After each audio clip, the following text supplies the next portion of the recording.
Needed a dick prosthetic because my robot girlfriend's vagina crushed mine. Now she doesn't get pregnant, just occasionally craps out a Raspberry Pi. Amputees with robotic prosthetic arms, have you used your prosthetic to perform sexual acts on yourself or others, and what was your experience? What's up, viewer, the algorithm gods are blessing me and keep bringing you back for more of my story times. If we haven't met yet, I'm Andrew, one of the best Reddit storytellers in the game. While you're here, why don't you like the video, subscribe and hit the bell? If you don't, I'll have to personally come out to wherever you live and duck your mom. If you think I'm lying, I have your IP address, silly. Anyways, hope you did that. Let's get into the stories. Domo arigato fisto roboto. I once used an extended claw toy that I usually use to grab beer to foreplay my girl from a distance. Mate, I'm sure Google can help you find the porn you're looking for. Leave Reddit alone. Probably too late, but I have a serious answer, not a good one though. The skin is too much of a plastic on metal feeling for it to work for me. It's like being jerked off by a skeleton with leather skin. My first year of college, a friend has an amputation just before the elbow. Had a prosthesis that he rarely wore. We were both dating the same girl. He sends me a picture one day of him sticking his nub in her vagina. She's making her O face while he pretends to be attempting to pull it out. The message sent with it was dramatic reenactment of how I lost my arm. I'm not an amputee, but I'm a doctor. Performed a partial colon removal, colectomy, on a prostitute years ago. She needed a colostomy, basically a diversion of the colon directly to the skin. I think you know where I'm headed. Anyhow, there apparently is significant demand for men desiring colostomy sex. I'm rarely surprised by anything I see at work anymore. Edit. While I have your attention, colon cancer can be minimized. Eat a fiber-rich, vegetable-filled diet and lessen your red meat intake. Get a screening colonoscopy at 50 or earlier if you have symptoms or a family history. Not exactly an answer to your question, but I've often mused on. Like, you know in The Empire Strikes Back when C-3PO loses his legs and Chewbacca is carrying him on his back like a sack of gay gold. What would it feel like if C-3PO stuck his legs up my ass, unlubricated one after the other, while a load of Ewoks watched, wanking? I'm obviously far too late for this, but I dated a guy with one arm. His left arm ended right at his elbow. He was born like that. When I was 18, he was 28. He didn't have a prosthetic, but he did insist on putting his nub inside me. He did try and I reluctantly let him, but it was always just too big to fit in. We ended up only dating for less than a year because I, one too many times, woke up to him masturbating to vintage VHS porn on the couch in the living room, and I found a box literally full of different types of pocket pussies and dildos. I was freaked out and left. I once bathed my overweight great-grandmother, who had lost a leg due to diabetes. She was bedridden, and being a good grandson I offered to wash her. When I was washing her stump, a wave of sexual lust washed over me like a tsunami. She kept asking me to clean the rest of her body, but I couldn't leave that stump alone. I found myself licking it and rubbing it all over myself. Her cries for me to stop were drowned out by the pulses of the incoming orgasm. I placed the tip of her nub directly against my anus, and I knew that once I had it inside of me, I would climax almost immediately. Still, I pushed it in and passed out from euphoria. When I woke up, my family was all yelling at me for my perverted fascinations. I'm still not allowed to see great-grandma. My girlfriend has a bionic hand. The first day I met her, she told me I could ask her any questions I wanted to about her hand. After asking a few normal questions, I was contemplating asking her one more.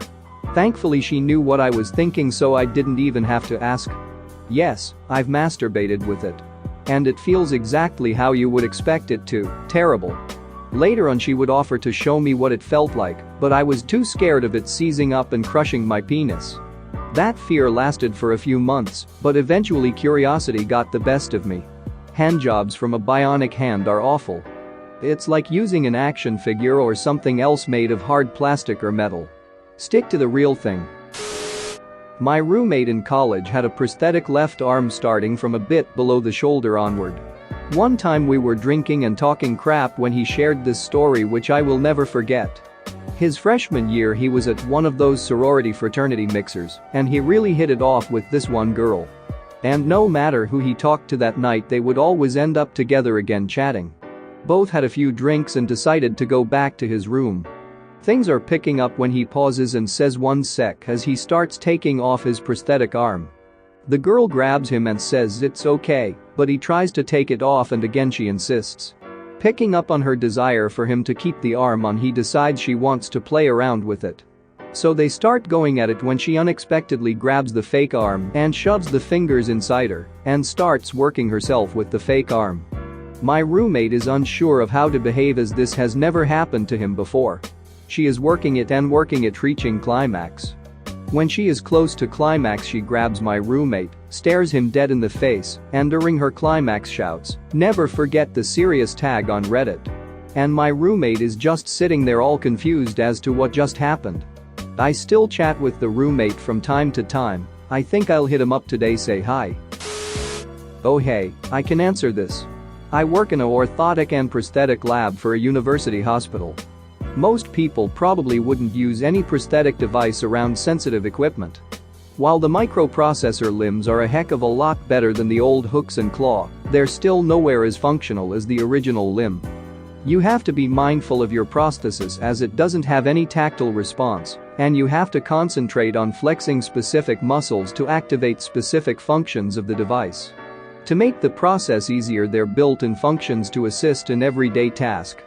Most utilize a grip assistance that will actually squeeze harder if it feels what you're gripping is slipping, so if you're not careful you can grip someone too hard, and if they pull away, it'll grip even harder. The strength in the new hands coming out are surprisingly strong, and since the fingers are usually made of a durable plastic or metal, the pressure asserted feels stronger because of the lack of give. All in all, it would be a little intimidating to use on sensitive fleshy bits, and I doubt there are many people who have actually used them for sexy times. Source: I build and fit custom orthotic and prosthetic devices. I don't have the exact answer, but I have 2 tangentially related stories, if you'd like. I met a guy from a small town in Texas who dated a girl in high school that went on to become a Playboy playmate. He lost his arm, mid-forearm, as a kid. Turns out, she really liked being nubbed. He said it was awesome, so there's that. He didn't have a robotic prosthetic at the time, but I definitely need to reconnect with him and catch up, apparently. The other was a story told to me one night over drinks by a young man who was on the rodeo circuit. I'll try to recreate it here. You guys ever had sex with a midget? Cautious news? Well, one night after I missed the short go, I was in a bar up in Wyoming. I was sitting on a bar stool, drinking, and looking to get laid. I wasn't having much luck, Wyoming girls are heifers, when I looked over to the door and in walks this midget gal. Little person, B. Nope. She said she was a midget. Anyways, she walked over to bar next to me and climbed up the bar stool next to me. Harscrap, B. No, seriously. She was kinda stumbling on the way over, so I figure she was already drunk and I was so duckin' happy. Well, we start bullcrapin, and I think to myself, I'm gonna duck this midget. She puts her hand on my thigh and I think, whoa, I may be jettin' ducked by this midget. Little person, B. Yeah. So anyways, we drink a couple more, and I think, nah, you can't duck her just cause she a little person. Then she tells me about this thing she does with her tongue, and I think, hell yes I can. So I'm going back and forth and she finally reaches down and grabs her leg and throws it up in my lap and, knocking on leg, goes, "What do you think about that? It's a fake leg." So now, I know I'm definitely ducking this me little person, so she agrees we gotta get out of there, but I ain't even got a room yet, and she says, "Don't worry, I live real close." So she takes me outside to her four-wheeler. Bullcrap, come on. No, I swear. Well, she can't drive. So I said, settling hat on his head, "Hell, ya baby, let's do this."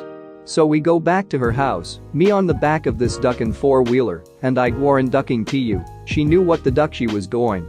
She told me that, since the rodeo was in town, she decided she was gonna duck her a cowboy. And by God, she did. That little old gal wore me hairless. At this point, after the laughter died a bit, another friend said to him, "B, I gotta ask you just one question. When you were mounting that midget, was the fake leg on or off?" And, without a trace of irony, B answered, "Well, on of course, otherwise, it would have been weird." Thanks for watching. What did you think of the story time? Let me know in the comments below. If you liked the video, smash that like button and subscribe so you don't miss any more story times.